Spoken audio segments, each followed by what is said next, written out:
If you really want to heal something in your life, you need to think about it on a holistic level. Holistic means the whole. So you have to treat the physical, mental, emotional, and spiritual parts of the problem. So I'll give you an example. Whenever there's something wrong with me, it always goes to my lungs because I smoked for many years. I gave up 13 years ago. And yeah, so mine is my lungs. So I have to think about it physically. For example, what we eat physically, what you put into your bodies, what environmental toxins are around us, what you subject yourself to on a daily basis, what you drink as well, how healthy is it physically. So, for example, I'm talking about anything from a common cold to something more serious. It's the same formula. Doesn't matter what it is, you follow the same formula. You treat it on a holistic level. So, try not to babble too much.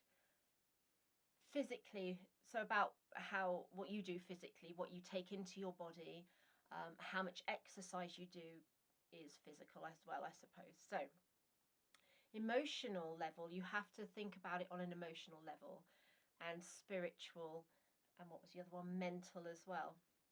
So, what I've done, everybody learns differently. So, I'm using the example of the lungs, and I love books. So, I read, as you can see, I have loads of books. I love researching, I love discerning between the different people, their opinions and things, and coming to my own conclusions. And I love ancestral medicine. I don't know much about it, but I love going down that route, tribal, non-modern pharmaceutical, if I can help it. I'm pretty sure that some of them help along the way if you need to. There's not one thing for everybody. Everybody is unique and different, and you need to find and research what it is for you. Most of the time, you know, when you're trying to research your gut instinct, if you learn to follow your gut instinct, it'll tell you. And there's lots of other tests energetically that you can do, to see if you're down the right path, what's good for you. For example, there's some kind of I don't do this, I do the sway test. So I'm standing still and I ask my subconscious, is this good for me, is this not? And it's yes, forward for yes, backward for no, for me. And there's another muscle testing as well, which I do the sway test. You can use pendulums, all sorts of different things. Again, it's all about your intention. If you truly want to heal, you need to dive deep and delve into all these levels. So we've done the physical. And there's a beautiful book here called Spiritual Herbalism. And it's by a lady called Karen M. Rose. It says, transform, heal, and remember with the power of plants and ancestral medicine. And in here, she has so much beautiful imagery and information and things. So she tells you what plants to use, so that's physical, but even the plants have an emotional and spiritual aspect to them.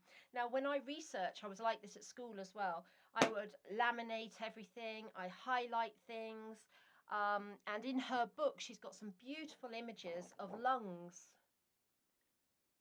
I just love this, and I've laminated it, and on the back I've got some notes about which herbs resonate with it, and I've got it in French as well. And they have, because she's from a different background, every part of the world has their own spiritual connections to everything, and hers are beautiful, and there's these like deities in a way. This one's called Ogun, Ocean. I don't know if I'm pronouncing these right, but they're all related to different parts of your body, or different organs, your skin, your respiratory. So mine is lungs, respiratory system. And what I do is I'll go into her book and see what plants I can take. And again, I'm looking at the imagery. So this is all at the same time. I'm absorbing the information on so many different levels, like diving deep into a subject, not just reading a book and going, okay, I'm going to take some herbal tea for that and then leave it. I think to truly heal, we need to dive into it. Also, spiritual. Now, that means different things for different people. You might be religious, you might not be religious, you might be into lots of different types of things. It doesn't matter. Whatever works for you, whatever you have your faith in, you need to have faith in yourself. And a prayer doesn't necessarily mean that you're religious. It's just you giving your intentions out to the universe and you're aligning with that intention. And that's, to me, that's what prayer is.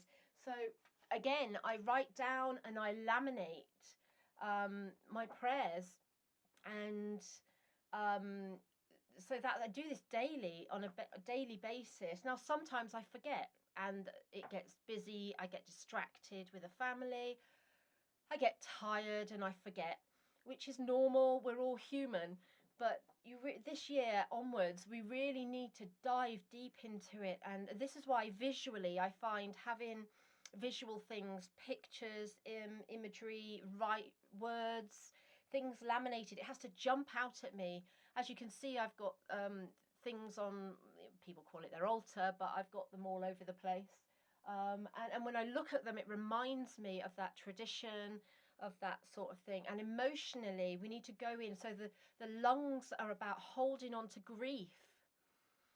So this could be personal grief. This could be shared grief as well in your family that's not been dealt with. It could also be hereditary and ancestral grief, generational trauma that's passed down through the DNA, passed down energetically.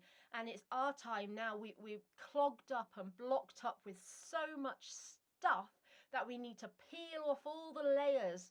And this really helps by having all these different things, researching. And I just feel that you have to I'm going to just ding my bowl a minute, hang on.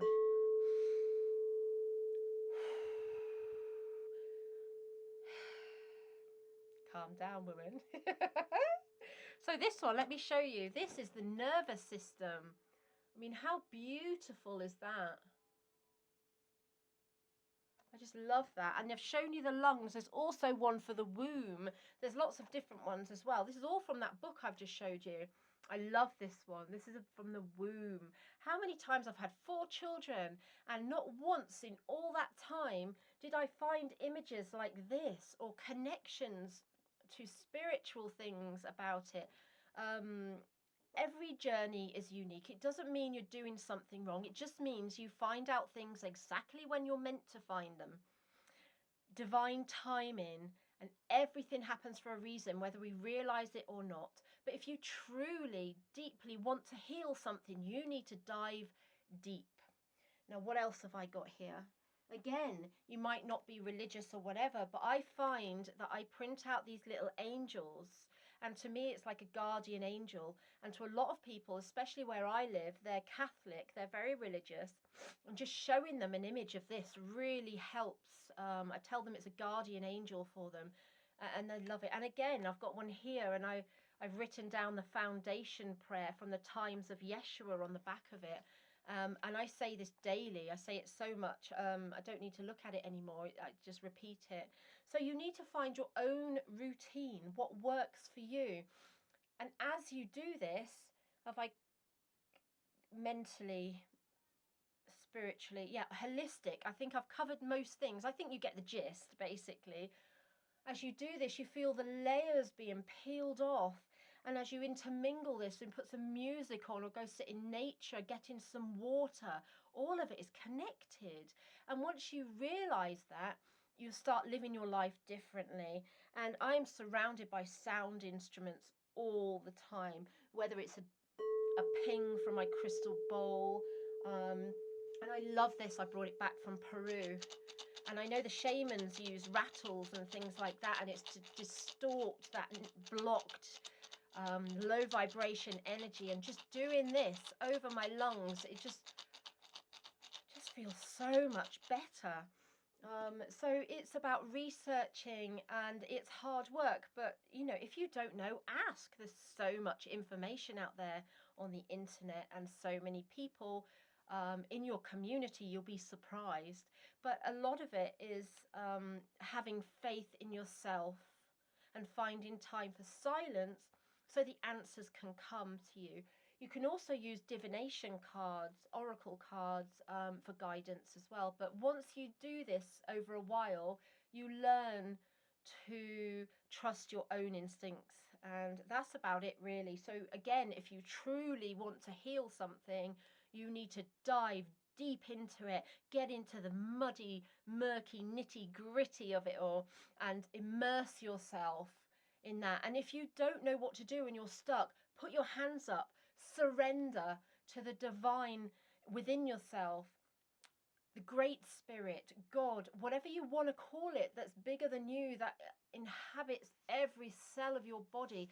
You hand your suffering, your problems, your confusion, your pain, hand it over to the vibration of pure love, that energy, that all that is, and you hand it over. And even that, you sit in that energy and you hand it over, and then you feel you surrounded with love, and you just feel the grace coming over you. Just hand it over and ask for guidance. Guide me, make it obvious. What am I meant to do? Show me. And I hope this information, full of energy and full of stuff, really helps you on your journey. If you don't know something, ask. Don't be shy. Just get out there and love as much as possible. It's all about coming from the heart, opening your heart. And yeah, so much love and good luck. You don't need it. It's in you. Everything you need is in you.